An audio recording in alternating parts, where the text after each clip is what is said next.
Welcome. If you want to get iOS launcher on your ZTE Blade 10 Prime, and first you have to go for the Play Store, then tap on the search pool and type iOS launcher.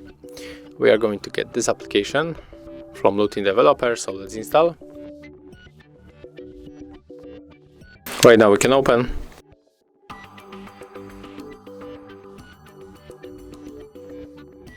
Accept permission, then tap on the middle button, click on the iOS launcher 14. And we have to select as always, but it disappears, so if you get this notification another time, you have to select always. And as you can see right now, we can use this launcher. It looks the same like on the iPhone. We can edit icons, we can add the widgets, click always, and of course if you want to customize other things, you have to enter for that launcher. Just feel free to change whatever you want. Thank you guys for watching. Leave thumbs ups, comments and subscribe to our channel. See ya!